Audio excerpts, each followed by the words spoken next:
A contramano.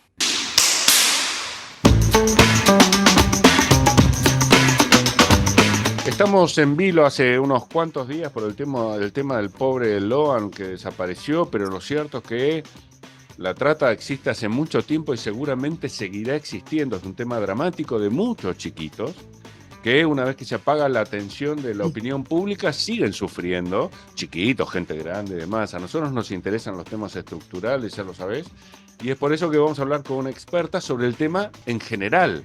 Después nos contará lo que quiera sobre el caso Loan, pero nos interesa qué es la trata, cuáles son las diferentes maneras de hacerla, por qué nace, por qué sobrevive. Bueno, es por eso que vamos a hablar con la licenciada Daniela Gasparini, ella es psicóloga especializada en la problemática de la trata de personas justamente, y te va a llenar de detalles y a mí también. ¿Cómo te va, Daniela? Simón te saluda.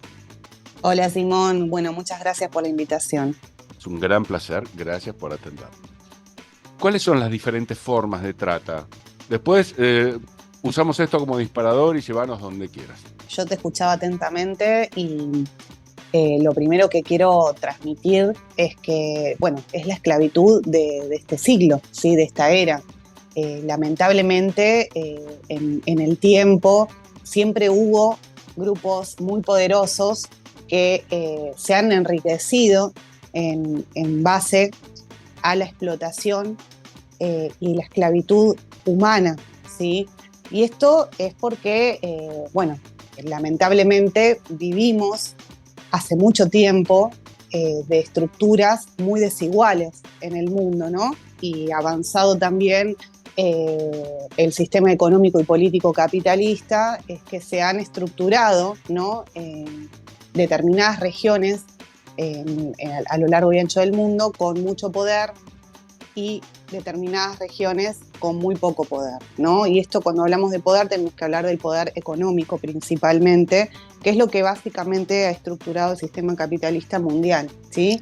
Sí. Esto lo que ha traído es desigualdades, ¿no? O sea, pensar en determinados modelos que son beneficiosos para muy pocos y desbeneficiosos para las mayorías. La problemática de trata es una problemática mundial, ¿sí? Y que se vale justamente de las desigualdades estructurales, de las desigualdades socioeconómicas, de las desigualdades de género, de las desigualdades incluso hasta culturales, ¿no? Donde priman determinados modelos por ahí culturales, religiosos, por sobre otros, ¿no? O sea, es un modelo también que viene a mostrarnos cuáles son las minorías, aunque muchas veces vos decís, si juntás todas esas minorías, terminan siendo las mayorías en el mundo. Y bueno, son las personas que están más expuestas a la privación de sus derechos, al acceso a la justicia. Sí, las minorías no necesariamente son las que son tratadas como tales. La Sudáfrica, el apartheid era 90 y pico % población negra, exacto. Muy poquitos blancos, pero los sojuzgaban de una manera brutal. Bueno, exactamente. En América tenés, por supuesto, en el norte de América tenés un país muy poderoso, ¿no? Que es Estados Unidos, que detenta el poder político y económico también, influyendo sobre otros países y estados del mundo, incluso en las guerras e incluso en las dificultades que encuentran muchos países para poder desarrollarse. Pues tenés toda la parte de Latinoamérica o el sur de América, que es donde estamos ubicados nosotros, donde tenés sociedades mucho más subdesarrolladas, mucho más enquistadas en la economía, aunque tengan una riqueza económica tremenda como es nuestro país, ¿no? Tenemos mucha agua potable, digamos, todo nuestro sur, inclusive hasta la Antártida, ¿no? Tenemos muchos recursos naturales que nos hacen un país extremadamente rico, pero a su vez extremadamente pobre y dependiente, ¿no? Porque lamentablemente estamos en una economía totalmente dependiente, estamos con una deuda ilegítima muy grande al FMI, bueno, tenemos una situación económica que nos ubica en una situación de muchísima vulnerabilidad como país, ¿no? Tenemos casi el 50% bajo la línea de pobreza, 7 de cada 10 pibes hoy comen una vez por día y tenemos una clase media muy empobrecida, que eso ha sucedido en la última década, por supuesto se ha fortalecido y en el último tiempo más. Entonces, Lo que quiero decir es que tenemos condiciones especiales para tener un país que miran las organizaciones criminales para meterse, ¿no? Digo, cuando hablo de ¿Cómo organizaciones... aprovechan la miseria de estos grupos? Cuando hablo de organizaciones criminales me estoy refiriendo a las mafias, ¿no? O sea, que esto puede ser redes de trata de personas, como narcotráfico, ¿sí? Pero también operan diferentes redes que por ahí no están ni con la red de trata de personas ni con el narcotráfico, que son redes por ahí que tienen otra extensión y que trabajan de otra manera o se mueven de otra manera, ¿sí? Porque si le trabajo a esto es equivocado, y se mueven por ahí en poblaciones vulnerables buscando, por ejemplo, a niños y niñas que están en situación de mucha pobreza y a familias que no les alcanza para darle de comer a todos los hijos que tienen, entonces tienen que pensar alternativas, ¿no? Como ellos por ahí no tienen acceso a derechos, a la educación, a un montón de situaciones que sí las tienen otras personas, hay quienes se aprovechan de esta situación, de esta vulnerabilidad educativa, laboral, económica, alimentaria, y le ofrecen comprarles a su hijo o hija, ¿sí? En nuestro país, por ejemplo, no está tipificada todavía en el Código Penal la compraventa de niños. Entonces, hay un mercado. ¿No está lamentable, tipificada? no. O sea, ¿no es delito? No es delito. Es increíble. Si es delito, es delito la sustracción de un chico, ¿no? De un menor, el secuestro, hacer desaparecer un nene, sustraerlo, un menor de 10 años está penado en el Código Penal, pero no el hecho, la acción de vender, comprar a un niño, ¿sí? Increíble. Increíble, sí. Pero cierto. Se está empezando a discutir a partir de la desaparición de Loan en el Congreso, este proyecto en el Congreso, y obviamente cuando vos discutís un proyecto y se aprueba y tiene rango, digamos, de delito, eso tiene que estar incorporado después al Código Penal. Hay que ver cuándo esto sucede, pero bueno, en buena hora se discute, estamos tarde, ¿no? Porque la venta de niños es un hecho en nuestro país hace muchísimo tiempo. Entonces, y más en sectores muy vulnerables, en el norte de nuestro país y demás. Entonces, yo creo que eso debería estar tipificado primero en el Código Penal y después yo creo que tenemos que tener un debate de cómo reformular la ley de trata y ampliar las finalidades del delito, y ahora te voy a contar de qué se trata. A ver, estructurémonos, ¿no? Para que haya delito de trata tiene que haber intención de cometer la finalidad que está expresada en el Código Penal como trata de personas. Y dentro de esas finalidades, ¿sí?, están principalmente las finalidades de la explotación. La explotación del ser humano es como el gran fin de la trata de personas, ¿sí? El rédito económico a partir de la explotación económica del ser humano, ¿sí? Esta explotación puede ser sexual o puede ser laboral, ¿sí? Digo esto para romper con el gran mito de la trata que solamente tiene que ver con la prostitución ajena, ¿sí? No solamente la trata refiere a la explotación sexual, sino también a la explotación laboral. La explotación sexual básicamente se divide en dos grandes finalidades. La explotación de la prostitución ajena, no está penalizada el ejercicio de la prostitución. O sea, si yo me prostituyo, no estoy cometiendo ningún delito. Se comete delito cuando se explota sexualmente a alguien, cuando se explota la prostitución ajena. Después está la otra finalidad de explotación sexual que tiene que ver con las niñeces, y ahí está lo que se mal llama la pornografía infantil. A ver, está así expresado en el Código Penal y en la ley, pero bueno, quedó en el tiempo. Realmente no podemos pensar que hay una actividad voluntaria de ningún niño, ninguna niña de estar produciendo material pornográfico, ¿no? O sea, ni se puede pensar en el consentimiento en el caso de los niños en ese tipo de situaciones, ¿no? Digo esto porque la pornografía en general de adultos no está penalizada, ¿sí? En el caso de las niñeces, lo que se tiene que expresar es que es la producción de material audiovisual y comercialización de abuso sexual infantil, ¿sí? Porque en ese momento, cuando están produciendo ese material, están abusando y violando de niños y de niñas, ¿sí? El material sería una prueba de ese abuso, digamos. Exactamente, exactamente. Pero dentro de lo que es la producción y comercialización, ¿sí? Está como delito ya incorporado en el Código Penal y dentro del marco de la trata es una de las finalidades, ¿sí? Del delito de trata. Bien. ¿Sí? Después tenemos la finalidad de matrimonio forzoso o unión de hecho forzosa, ¿sí? Que esta finalidad se piensa justamente por casos de niñas y adolescentes que son entregadas a terceros, adultos, varones adultos, para matrimonio o unión de hecho, Sí, ¿sí? De hemos menores hecho de edad. una entrevista de eso y tenemos una tasa más alta de casamiento de niñas con adultos que Qatar. Tremendo, tremendo. Bueno, esto suele suceder y está muy naturalizado, por ejemplo, en algunas comunidades, ¿no? Como sin estigmatizar ni generalizar, porque también entiendo la ley de culto y demás, pero en nuestro país esto es un delito, pero hay algunas comunidades, por ejemplo, las gitanas, que tienen la costumbre de hacer este tipo de situaciones. ¿Qué pasa? Cuando hacen eso, se pueden marcar dentro del caso de trata. Y también se pueden marcar como otra finalidad que tiene el delito de trata, que es la reducción a la servidumbre, ¿sí?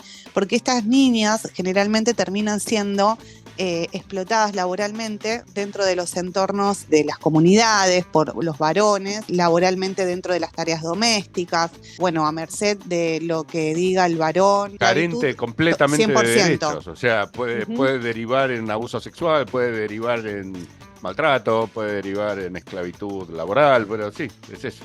Exacto. Después tenemos lo que se conoce como, lo que te decía recién, la esclavitud o prácticas análogas. Ahora me decís, Dani, pero no es que la trata es la esclavitud, sí. Se cataloga la trata de personas como la esclavitud de este siglo, pero hay una finalidad específica que dice que la reducción a la servidumbre, o sea, o prácticas análogas, es también una finalidad que hay que contemplar. ¿Por qué? Porque se empezaron a ver hechos y casos que no encajaban en las otras finalidades y que, si vos lo observabas, era básicamente la esclavitud como la tenemos en la cabeza todas las personas, ¿no? Esas personas que le faltan las cadenas nada más, pero que están subsumidas a merced de su amo o dueño o responsable del lugar, ¿no? Y esto pasaba mucho en casos, y pasa en casos, por ejemplo, de jóvenes mujeres que vienen por ahí de otros países, migran en búsqueda de mejores oportunidades, por ejemplo. Te cuento un caso que trabajé hace unos años de una chica paraguaya de 18 años, ya era mayor de edad, cuando un profesional importante, prestigioso de Paraguay la capta, la engaña, le dice que en Argentina ella va a poder hacer la carrera universitaria que ella también quería estudiar, o sea, que ya se había recibido del colegio. Bueno, tenía un montón de expectativas, una chica muy estudiosa, con una buena familia, pero bueno, no tenía muchas posibilidades en su país, y con esto de que en nuestro país tenemos educación pública gratuita y que tenemos otras posibilidades, bueno, esta persona le dijo, bueno, vos venís, sos la niñera de mis hijos, y cuando no estás cuidando a los chicos vas a poder pasear, conocer Argentina, conocer Buenos Aires, y vas a poder estudiar, porque con lo que vas a ganar te va a sobrar el dinero, ¿no? Como la familia era una familia humilde, no podía costear los pasajes y demás, este señor le dijo, no se preocupe que yo le voy a pagar todos los pasajes, o sea, va a tener estadía donde vivir, va a tener una habitación dentro de mi casa, va a comer, o sea, bueno, todo esto conformó, digamos, la oferta engañosa que logró ganarse la voluntad de esta niña y de su grupo familiar. Y esta niña ya era joven, ¿no? Ya tenía 18 años. Cuando viaja y llega, y pasa el tiempo, se da cuenta que, bueno, no podía salir de la casa, que no podía dormir, que dormía 4 horas por día, que comía las sobras de lo que se cocinaba, que cocinaba ella misma, ¿no? Que estaba 24 horas trabajando, porque no era solamente cuidar a los niños, sino también era limpiar, lavar, cocinar, hacer todo lo que le diga su patrón. Y hasta que, bueno, empezó a sufrir hechos de violencia psicológica, bueno, verbal, le decía que no servía para otra cosa. La empezó a insultar y después la empezó a golpear, ¿no? Cuando ella empezó a decirle que se quería ir, que se quería volver, la empezó a golpear. Y no solamente eso, sino también le dijo que ella le debía mucho dinero, porque el pasaje, porque la comida, porque la estadía, y que ella no iba a poder irse de este país ni de esa casa hasta que ella no salde su deuda, ¿no? Bueno, a eso se le agregaron amenazas a su familia y demás. Entonces, digo, ella podía entrar y salir de la casa, no estaba incomunicada con su familia, pero estaba en una situación de esclavitud igual, ¿sí? Y cautiva de toda esa situación, ¿no? Eso es lo que se puede llegar a conocer como un caso típico de reducción a la servidumbre, ¿sí? Dame, por favor, contame el final, ¿cómo terminó? No, el final te lo puedo contar porque es un caso de rescate, la rescatamos, yo la asistí, la acompañé, ella pudo volver a Paraguay, o sea, por suerte ella se hizo amiga, si querés, de una vecina que iba a la misma plaza donde ella llevaba a los nenes a jugar, y un día, bueno, le terminó contando toda la realidad que estaba viviendo. Esta persona, por suerte, tenía algún conocimiento, algún recurso de dónde pedir ayuda, entonces pidieron ayuda y finalmente terminó ese pedido de ayuda en una fiscalía, que es la Protex, que es la Procuraduría contra la Trata y Explotación de Personas, que es como del Ministerio Público Fiscal, la Fiscalía Madre, que trabaja muy bien sobre casos de trata de personas, y finalmente ese caso llegó a el programa donde yo trabajaba y finalmente la pudimos rescatar, ¿no? ¿Y fue Así que el captor? Y después nunca supimos más de la causa, porque es una causa que por lo menos pasaron varios años y a mí no me citaron para declarar en juicio oral. Así que no sabemos si efectivamente esa causa llegó a juicio. Sí, como nosotros la rescatamos, básicamente ella se escapó del lugar, se fue y no volvió. No sabemos cómo continuó la causa y la justicia, ese caso quedó impune o no. Pero bueno. Decime, y en general, la trata con fines laborales. Bueno, y ahí voy a ese, que es muy interesante. La trata con fines de explotación laboral es lo que se conoce más como los servicios forzosos o trabajo forzoso, que los encontramos en los ámbitos más, por ahí, los ámbitos rurales, en la producción agropecuaria, bueno, las constructoras, ladrilleras, bueno, campos de cosecha de lo que se te ocurra en todo el país. Viste que tenemos diferentes cosechas por época, bueno, un montón de trabajadores golondrinas que pasan de campo en campo, de provincia a provincia, porque según la época de cosecha, ¿no? Sí, sí. Y después tenemos en las zonas más urbanas, eso en las zonas más rurales. En las zonas más urbanas lo que tenemos es, por ejemplo, todo lo que es Ciudad de Buenos Aires y alrededores, toda la zona metropolitana y provincia, tenemos muchos talleres textiles clandestinos, ¿no? Donde hay producción de prendas de vestir en una habitación que, no sé, de 4x4 tenés 50 personas trabajando por lo menos 15 horas por día. Las condiciones son realmente inhumanas, terminan con un montón de problemas respiratorios, en el campo con un montón de problemas también de salud física, como dificultades motrices, la espalda, bueno, la columna, bueno, diferentes situaciones de salud. La salud se ve afectada justamente por las condiciones de bueno, falta de higiene, falta de condiciones de seguridad a la hora de trabajar, situaciones de muchísima vulnerabilidad. Son familias enteras a veces que están en situación de trabajo en estos predios, ¿no? Y después también podemos encontrar, mira, yo he trabajado un montón de casos de víctimas que las hemos rescatado en supermercados chinos o en verdulerías, ¿sí? En las verdulerías de personas de nacionalidad por ahí boliviana. Un caso de una chica menor de edad, que vino porque tenía una prima y la tía que las iban a ayudar a estudiar, a terminar el colegio, a poder ir a la universidad, y finalmente trabajó esclavizada 24/7 en una verdulería el conurbano bonaerense. Bueno, en la ciudad de Buenos Aires también hay un montón de casos. Digo, son ese tipo de situaciones donde también lo que generalmente sucede en la explotación laboral y en la explotación sexual también es que una de las condiciones que hay es que ellos, o sea, los tratantes te dan el alojamiento, ¿no?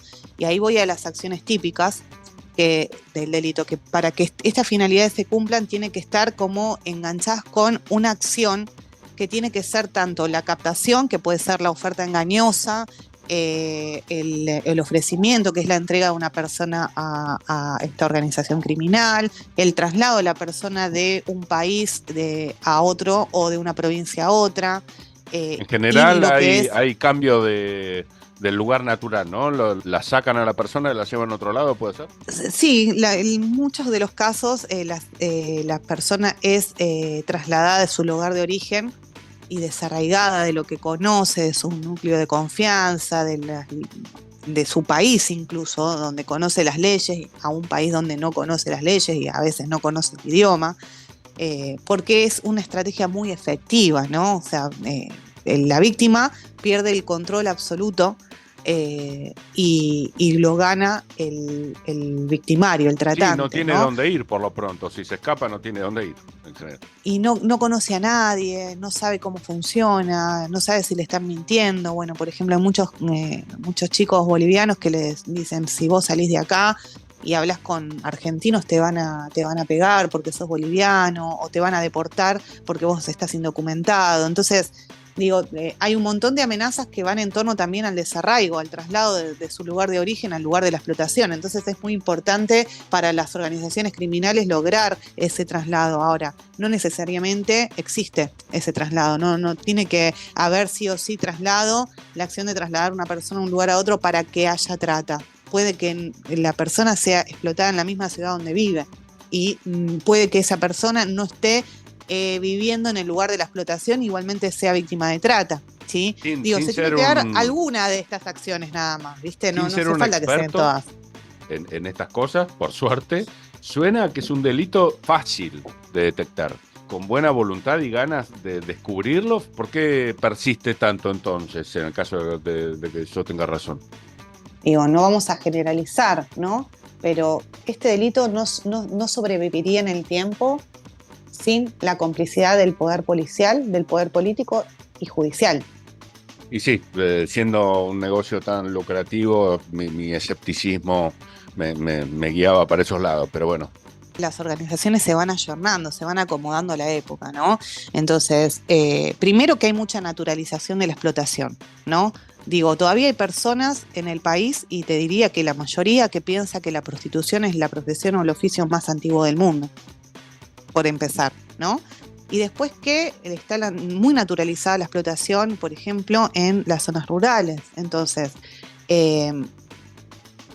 por arrancar, ya las propias víctimas no se verían, no se autopercibirían como víctimas, ¿no? Porque esta naturalización también las abarca a ellas, o sea, ellas mismas también naturalizan este tipo de situaciones, lamentablemente, ¿no?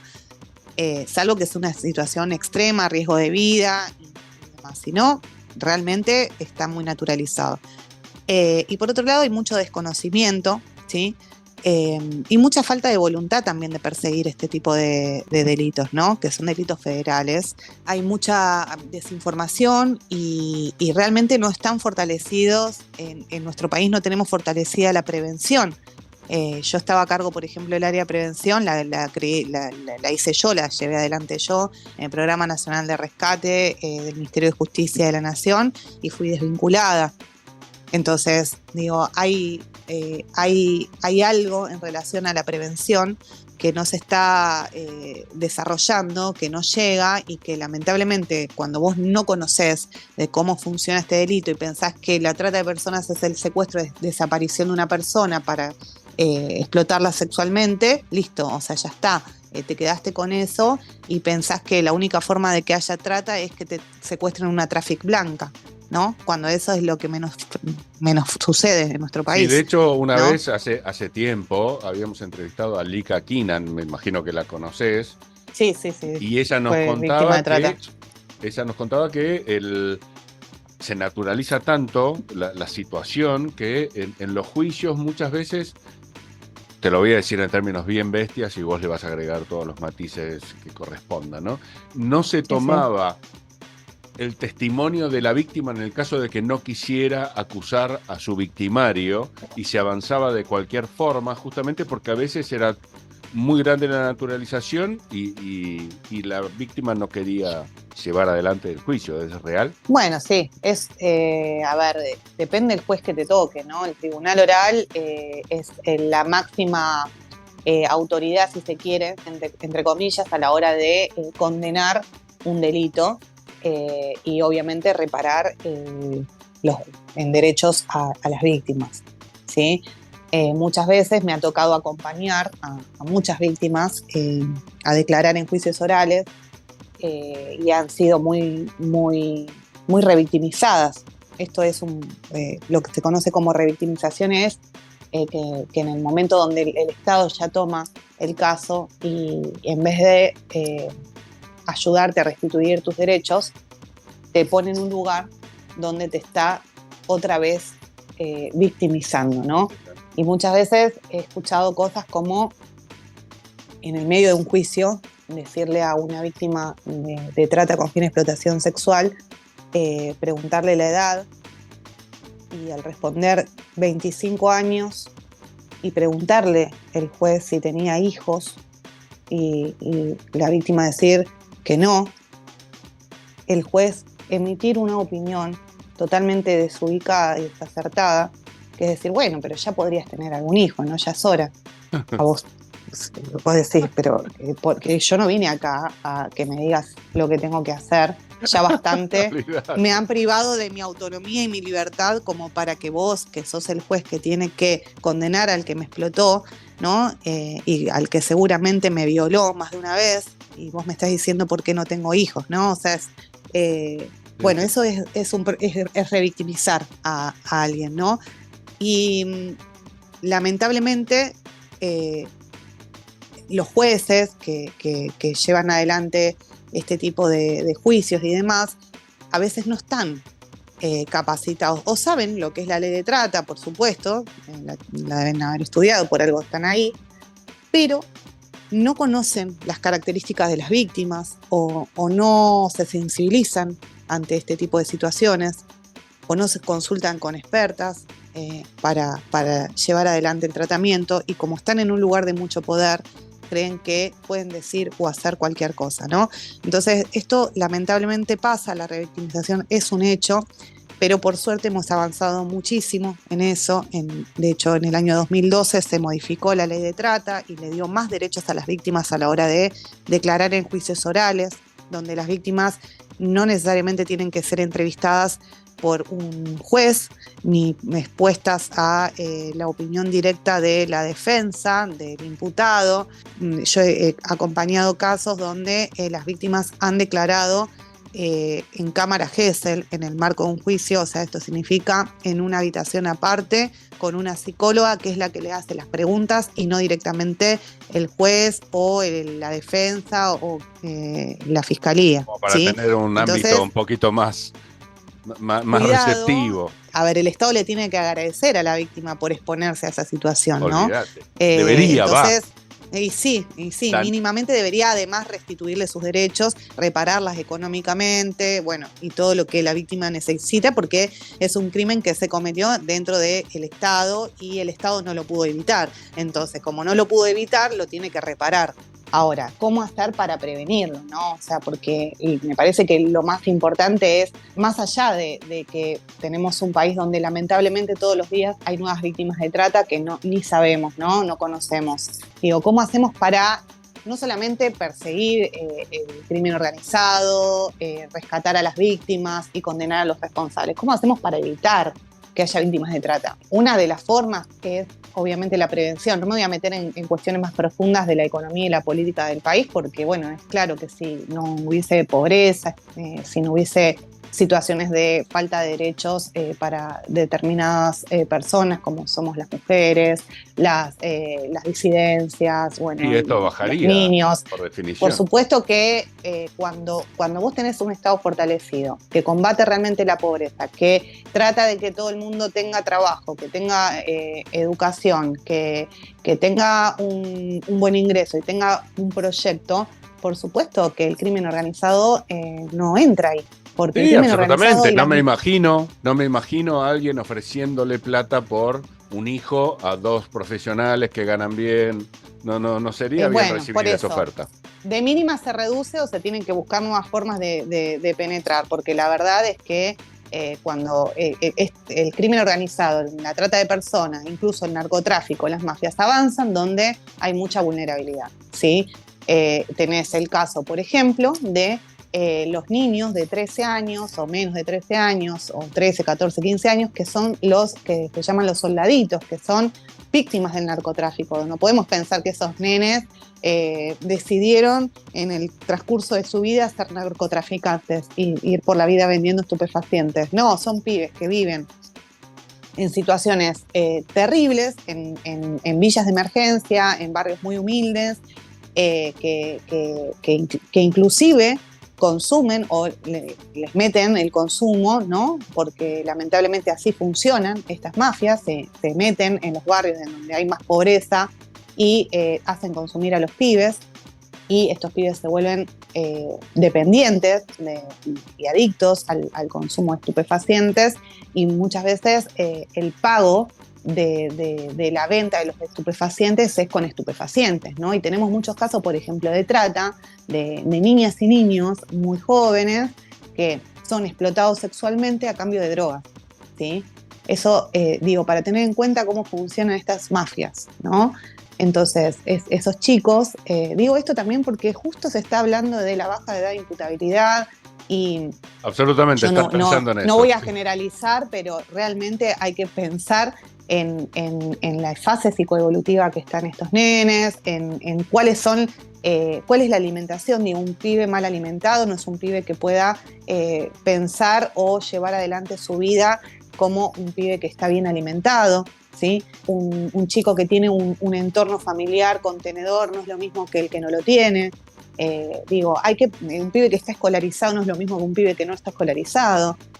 Tenemos que pensar en todos esos factores y en una etapa psicoevolutiva que no es lo mismo un adulto que un joven, adolescente o un niño, ¿no? Entonces, y pensemos en la vulnerabilidad de estos chicos también para evitar que estos chicos entren dentro de lo que se conoce como el crimen organizado o terminen cometiendo crímenes porque están en una situación de extrema vulnerabilidad, ¿no? Que obviamente que está mal que cometa un niño un crimen, pero peor está que lo que lo llevó a cometer ese crimen. Nadie piensa en eso, ¿no?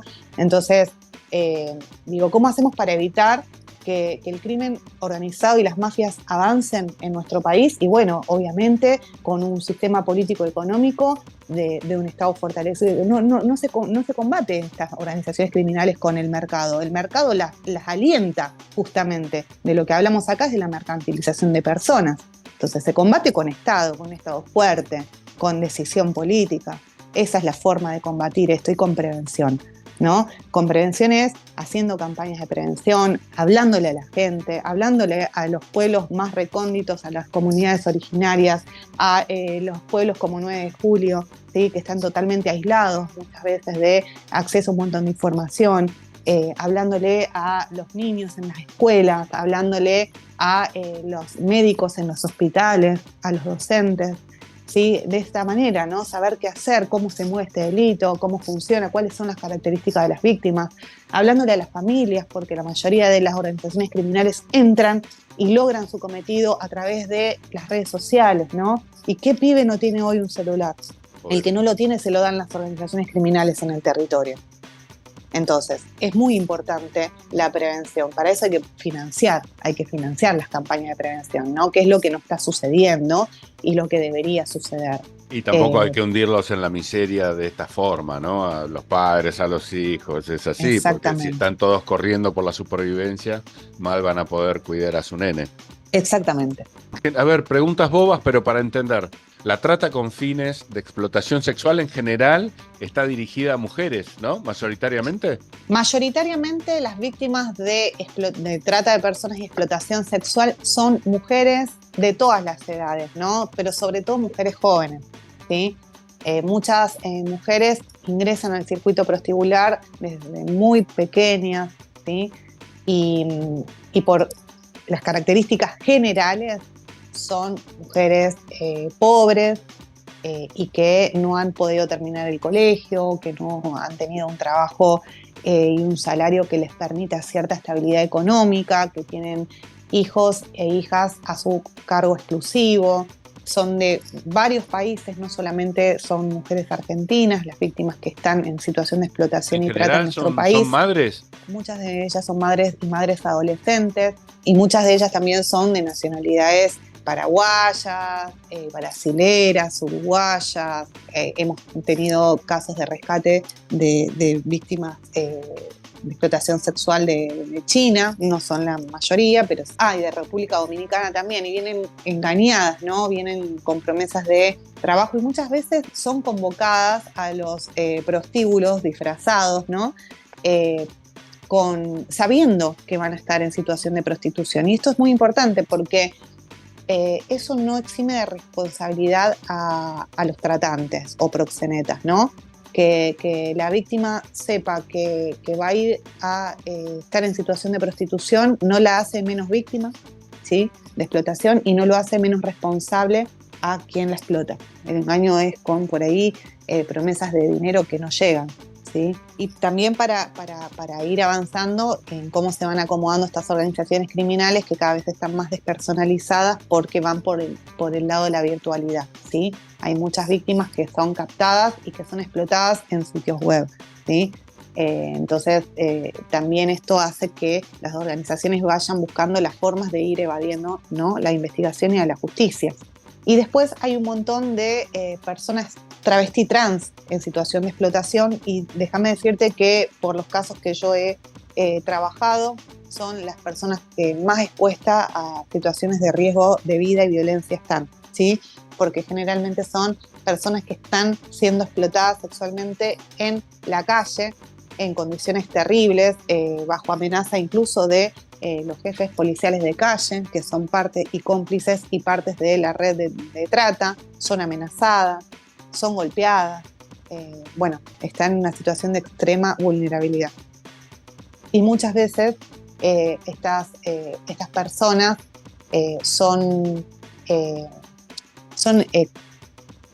las llevan a consumir y a vender estupefacientes para tener 2 centavos más en su situación, en la situación en la que están, ¿no? Entonces las obligan a vender estupefacientes en el marco de la explotación sexual. Eso también es importante decirlo, que la ley las exime de responsabilidad delictiva en el caso de Las personas trans y travestis son... A ver, te voy a hacer una pregunta muy adolescente, creo tener la respuesta, pero mejor saber que suponer. ¿La policía también forma parte de la opresión de las mujeres que están en situación de prostitución callejera o solamente con los trans? Por supuesto, de todas. La policía es cómplice en este delito.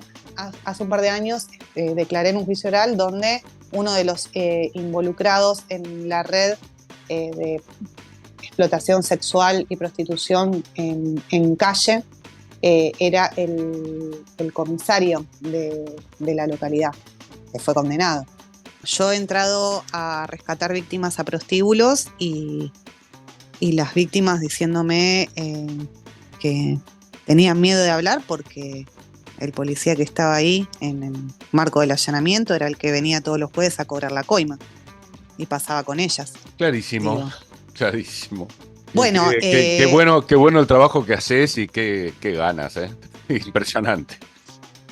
Bueno, ahora me dedico a concientizar y poder por lo menos intentar ganarles en tiempo y poder expresarles a la sociedad y ganarles a las organizaciones criminales, dándole herramientas a la sociedad para que sepan qué es la trata y para que sepan con conocimiento cómo prevenirla también, ¿no? Y en eso nuestro país, digo, tiene muchos déficits, pero si tiene algo bueno es la ley que tenemos, que creo que estamos en condiciones de reformularla y poder pensar en avanzar, porque la última modificación que tuvo fue hace más de 10 años, ¿no? Entonces, y se cumple. me parece que... Nosotros tenemos en general una falta, no, con todas las salvedades que implica una generalización tan grande, ¿no? Pero tenemos una falta de buenas leyes y las pocas que son buenas no se cumplen. Bueno, tenemos este eso, caso, sobre todo en materia de género y derechos humanos tenemos una dificultad muy grande, pero digo, ahora se profundiza si querés, pero viene hace mucho tiempo. Lamentablemente no están bien financiadas las políticas públicas que tienden a la prevención y a la erradicación de violencias por razones de género, atentados a la humanidad, a los derechos humanos. Bueno, lamentablemente una cosa es la ley y otra cosa es cómo se desarrolla esa ley. No, totalmente, no, cómo no podemos, se financia. Ni cómo se financia y y digo, la buena voluntad que tenemos o el compromiso que hemos tenido un montón de profesionales, que bueno, algunas nos han echado, pero el laburo que hemos hecho y el trabajo, pero yo te digo, he estado noches enteras sin dormir, ¿sí? Y sin que esto sea redituable a la labor y al riesgo de vida que yo corría también rescatando a esas víctimas, ¿no? Pero bueno, uno también, yo elegí trabajar de esto y que mi profesión sea en función de la política pública, de fortalecer al Estado, de ayudar a las víctimas, y no abundan, ¿no? Tampoco. Y sin embargo, bueno, lo poco que hay, que ya está por debajo de la capacidad humana como para poder resolver este tipo de problemáticas en todo el país, no lo valoran. Y bueno, estamos ante un problema que es de corte ideológico, ¿no? O sea, y político. O sea, y el problema, que no es a mí me despiden y yo enseguida me recupero, consigo trabajo, veo cómo lo resuelvo, ¿no? Tengo una carrera, soy psicóloga, atiendo pacientes, doy charlas sobre trata, veo cómo lo resuelvo. Ahora, hay algo que está fallando, ¿no? Porque que vos creas que podés prescindir de determinada cantidad de personas que venían trabajando con mucha seriedad, mucho compromiso, mucho laburo, ¿sí?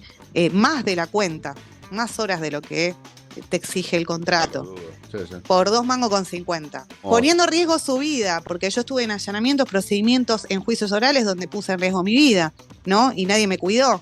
¿Fuiste amenazada, entonces, concretamente? Tuve algunas situaciones complicadas, ¿sí? No puedo extenderme, pero tuve algunas situaciones complicadas que me han generado mucho temor. Y así todo yo continué y digo, es muy importante tener profesionales con la expertise. No hay muchos profesionales que tengan la expertise y la especialidad de saber de qué estamos hablando cuando hablamos de trata de personas, ¿no? Y las ganas de comprometerse, ¿no? Porque obviamente es mucho más... Y sin embargo, prescinden de eso, es porque esto no es un problema directamente a mi persona, esto es un problema para la sociedad. Sí, lo que pasa es que no les interesa demasiado. Bueno, yo entrevisté a varias chicas que estaban en el programa Andares, que seguramente lo conoces, de sí, Cava, por supuesto. y sí. me contaban que veían ratas, me contaban que no les llegaban alfajores vencidos, que no le importaba a nadie. Las chicas explotadas sexual, a vos que estás escuchando, te cuento que era el programa que se dedicaba a justamente atender, asistir a las chicas menores víctimas de explotación sexual, y no le importaba a nadie, claramente. Bueno, por eso es muy importante fortalecer la política pública, pero bueno, está bueno que lo podamos charlar, que se pueda visibilizar esto, y bueno, que por suerte hay municipios, hay provincias, hay lugares donde tienen mayor conciencia y en la prevención y bueno, están llevando adelante jornadas de capacitación, te digo porque me consultan a mí, me piden ayuda. Entonces, es muy importante que sigamos en esta lógica, en esta línea y Por supuesto, contarle a quienes nos están escuchando que hay una línea que depende del Programa Nacional de Rescate, que bueno, lamentablemente también han echado operadoras de la línea que atienden 24 horas los 365 días del año. Pero bueno, es una línea que funciona, que está en todo el territorio nacional, que atienden las 24 horas y que es gratuita y es anónima, ¿sí? Que es la línea 145, que es donde se puede denunciar casos de sospecha de trata, ¿sí? Aprovecho esto y los medios porque no hay una campaña que se esté haciendo por la línea 145 desde el Estado Nacional, entonces la estoy haciendo yo, que encima fui despedida del Estado Nacional, pero me parece que es importante la prevención y que la gente conozca y sepa qué es lo que tiene que hacer en el caso de conocer o sospechar un caso de trata o ante la mínima sospecha de que puede ser explotada esa persona o que le están ofreciendo un trabajo que es medio raro, mucha plata, en poco tiempo, que le ofrecen viajar, que le piden fotos que no tienen que pedir. ¿Cuándo y también fuiste si desaparece una desvinculada? persona. Me llegó la carta documento a mediados del mes pasado. Sos fruto de esta nueva gestión. Igualmente, a ver, acá Sí. el descuido no tiene grieta, ¿no? Pero sí, ahora parece estar todo un poco peor, bastante peor. Y decime, ¿cuántas Sí, Simón, chicas, 13 años. 13 cuántas años personas trabajé. eran y cuántas quedaron? Y lo que pasa que ahí tenés que contar personal administrativo y demás, pero bueno, como profesionales no más de 30. En el área de prevención yo estaba a cargo, básicamente de la prevención, y en el área de la línea y habrán quedado 10 personas, no sé, pero bueno, fueron despedidas en marzo, 13 personas, entre profesionales que rescatan a las víctimas y que atienden la línea 145, y yo sola fui la única despedida este último mes por motivos de diferencias políticas con el gobierno nacional. Clarísimo, triste y clarísimo. Ujú. Bueno, Persecución política, sí, olvídate. básicamente. Ujú. Pues Daniela, si tenés ganas, vamos a hablar tantas veces. Me interesa tanto lo que a vos te fascina y a lo que le entregás tu vida, que vamos a charlar muchas veces. Bueno, cuando quieran. ¿Querés, a disposición. ¿Querés cerrar esta charla con algo que quieras agregar, realzar? Sí, tomemos conciencia de que esta es una problemática que nos atraviesa a todas las personas, que no distingue de edad, ni de género, ni de situación socioeconómica, que pasa en todas las provincias, en todas las localidades, y que es importante un Estado fuerte, fortalecido, para poder combatir a las organizaciones criminales, porque con un Estado fuerte hay menos mafias. Sin Estado fuerte hay más organizaciones criminales. Clarísimo, clarísimo. Bueno, te agradecemos muchísimo el tiempo, muchísimo la información, lo he hecho, ni hablar, y será hasta la próxima. Te mandamos un gran abrazo. Muchas gracias, un abrazo a ustedes.